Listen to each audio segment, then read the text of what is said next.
For Creamer Media's Polity, I am Shannon de Rehove. University of Johannesburg Humanities Research Professor Thaddeus Metz joins me to discuss his book, Meaning in Life. You state in your book, Meaning in Life, that you have spent 10 years thinking about the meaning of life. In a nutshell, what have you discovered? What I do in the book is try to find a defensible theory of what makes a life meaningful. And by a theory, we in philosophy mean something, a principle, or a unified account of the view. So intuitively, most of us think that things like raising children and having a good marriage, or creating art, or making a discovery of some kind, those are meaningful things. And then on the other hand, we intuitively have a list of things that don't have meaning, so chewing gum, and scratching itches, waiting in line, whatever. And so I've asked myself, well, what do all the meaningful things have in common? Wouldn't it be interesting if there's just one thing they've all got in common? And that's a theory. A theory gives you an answer to what that might be. So what I do in the book is look at a wide variety of different theoretical accounts of what makes a life meaningful. And I conclude that some of the big players over the past several centuries aren't very attractive upon reflection. So I don't think a meaningful life is essentially tied up with a relationship to God, or experiencing an afterlife in heaven.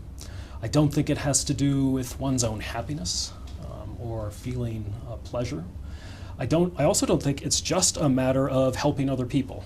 Most people, when they think about life's meaning, think it's just a matter of doing good and improving people's lives. I think that's a big part of it, but I don't think it's the whole story.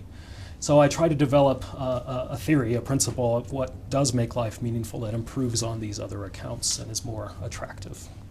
Do you think people who do find standing in queues find that meaningful?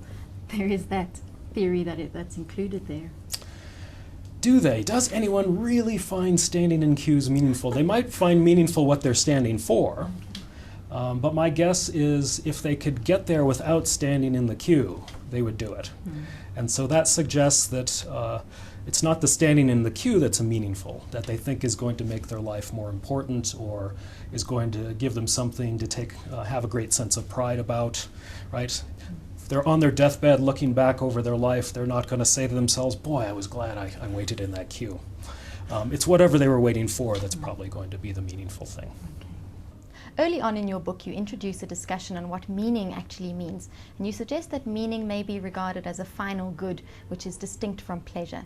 Could you please explain this further? Right, so what do we mean when we're talking about the meaning of life? That's one of two questions I've been getting over the past 10 years. Right? Some people ask me, so what is the meaning of life, wise guy? And other people say, well, what are you talking about? And so the question you're asking me is, what am I talking about when I'm talking about what makes a life meaningful? And by a final good, I mean it's something good for its own sake. So it's not merely good as a means or as a tool. So we were just talking about waiting in a queue. That's something that's good as a means. You might do it, but only because it's going to bring you something. And another good example of a means or a mere means is money. People want money, but they don't just want a pile of rands. They want to take the money and do something with it. So the money is ultimately valued because it's useful. It enables us to do something else. Meaning is unlike waiting in a queue and is unlike money in that when we talk about it, we usually have something in mind that we want for its own sake, not merely for some further thing it's going to give us. Now you ask, well, what is that sort of thing? What is it that we want just for its own sake? And most people think, well, geez, I want to be happy. Right? If you ask somebody, well, why do you want to be happy? It's an odd question. Right? Happiness is clearly something we want for its own sake. And we want to feel pleasure. But what I say in the book is, if we're talking about what makes a life meaningful, we're talking about something that makes our lives go well in itself, but that is different from one's own happiness or different from one's own pleasure. It's a different kind of final good. And one way to illustrate this is through what philosophers call the experience machine. This very famous philosopher, Robert Nozick, was at Harvard, and in 1974, before virtual reality and all that, he thought about a possible machine that would give you any experience you want. So there are electrodes hooked up to your brain, and it can give you any sort of pleasure you want. And he says, would you get in the machine for the rest of your life if you could? And everyone says no. But if all we cared about in life were pleasure, then we would. And if we just cared about our own happiness, we would hook up to the machine as long as we as long as we possibly could. And so he uses this thought experiment, as we say, to show that we want other things out of life besides our own pleasure, and meaning seems to be one of these things. Under the heading of supernaturalist theories, you compare a perfection thesis and an imperfection thesis in trying to understand life's meaning.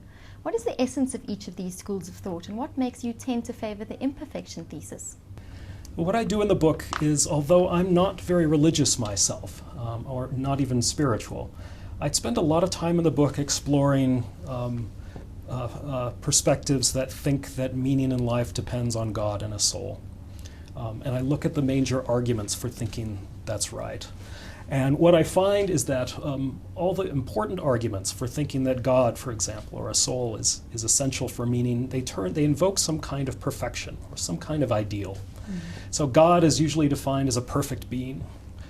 Heaven is thought to be a perfect state of affairs for one's soul.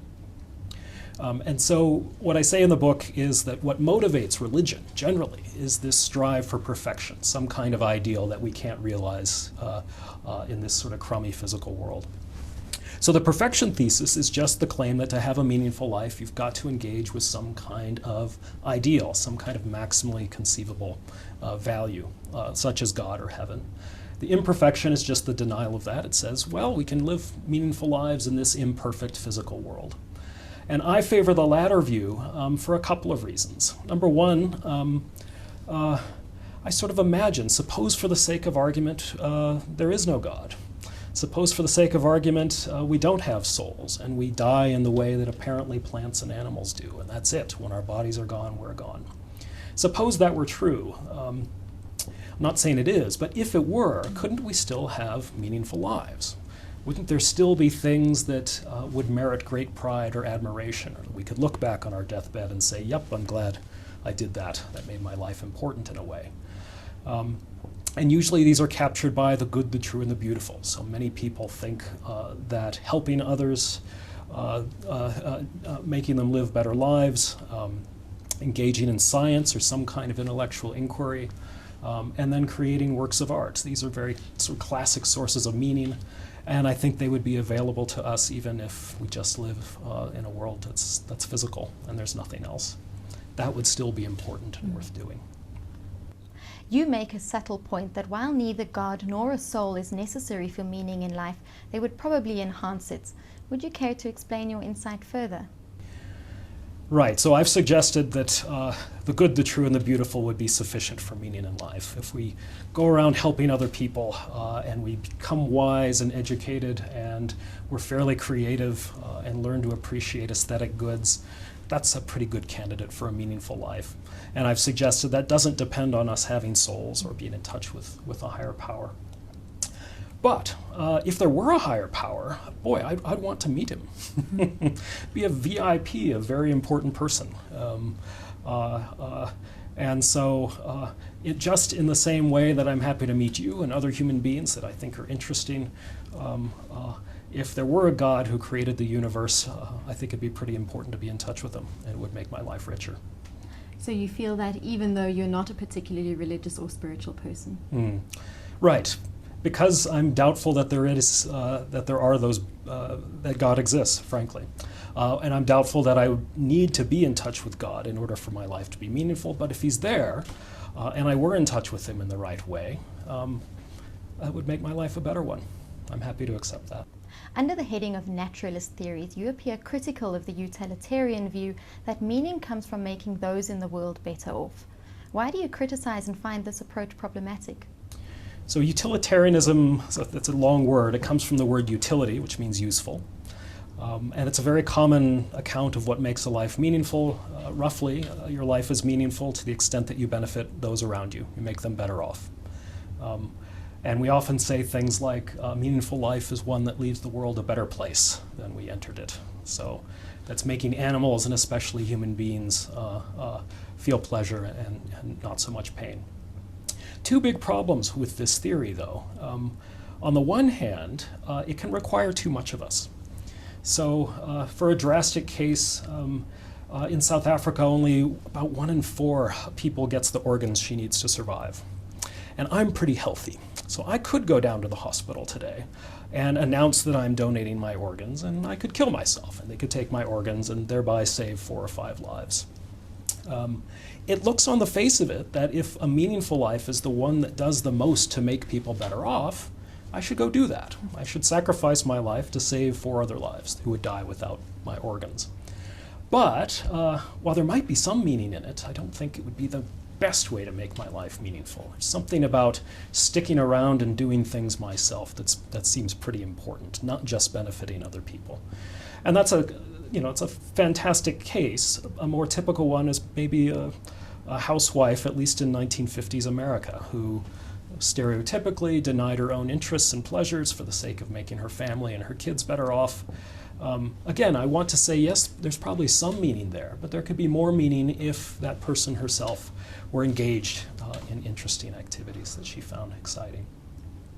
So that's one problem with the view. Another one is that there are cases of meaning that just don't involve other people at all. So if I think of a scientist, normally we think, well, they're coming up with new things about nature, and it's really good when they share the ideas. But I think there can come some meaning even just from the discovery itself. So in the book, I think about somebody who's discovered the fate of the universe. Is it going to go on forever? Is it going to collapse? Is it just going to stand still? Suppose somebody figures that out. And then he hasn't told anybody yet. Right? I want to say his life is already meaningful just by virtue of making the discovery. Mm-hmm. He hasn't benefited anybody yet. He's just made this discovery about the natural world. That in itself looks like it can be pretty important. And I think there are lots of cases of that where a life can be important not just because it's benefited others, but because of something else that I try to capture in the book. You suggest that your favored theory is one that you have dubbed the fundamentality theory, where life becomes more meaningful as you contour one's rational self toward fundamental objectives. Please explain the ins and outs of this theory of meaning in life and why you regard it as superior. The view is roughly that our lives are meaningful, or really meaningful, when we use our intelligence and we direct it towards fundamental features of human existence, and I need to tell you what that means. Roughly, fundamental features of human life are things that are responsible for much else about human life. So let me give you 3 examples of how the theory is supposed to work. Take Einstein, for example. He discovered facts about the physical universe, about the nature of space-time. That seems important in a way. Suppose he had instead discovered how many redheads there are in Johannesburg. That wouldn't have been nearly as important. So what's the difference? And the suggestion I have is that, well, knowing something about redheads, it doesn't explain very much about human life. It doesn't affect much else. In contrast, if you know physical facts, basic physical laws, then you're knowing something about how the universe as a whole works, or about the environment in which we live. And so that's how I try to explain the difference. Or I think about Nelson Mandela. You can imagine Nelson Mandela, who's overcome apartheid on the one hand, and a Nelson Mandela who maybe trimmed people's toenails or made sure they didn't have bad breath on the other. In both cases, he's helping people, but we care a lot more about the former. And why is it? Well, I think he provided liberties and opportunities to people. And when people have freedom, that explains a lot about how about the course of their lives, how they make use of it. In contrast, if he had just trimmed people's toenails, again, it wouldn't have made much of a difference to the course of people's lives. Mm-hmm. And finally, so those are examples in the true and the good. And when it comes to the beautiful or the arts, I think about Picasso in the book. And he's painted Guernica, this massive, very depressing painting about war. And I think, well, that was good. He could have given us a painting about dust or some other sort of intuitively trivial thing. Well, what's the difference? Well, war is important because it explains a lot about human nature in the course of human civilization. It affects people's lives drastically. So again, it's the fundamentality. It's the idea that there are certain features of life that have a great effect on our environment or the course of our lives. And that's where the meaning, or at least the great meaning, lies. You are one of a small handful of A-rated academic researchers in South Africa. Do you think that your book will find resonance beyond the hallways of academia and find any resonance in wider society? I wish I could say yes, but the thing about this book in particular is I wrote it for scholars. So there are other books on the meaning of life. Most of them are pitched at undergraduates. And my book is really, I think, the first systematic inquiry devoted to professional philosophers and other scholars.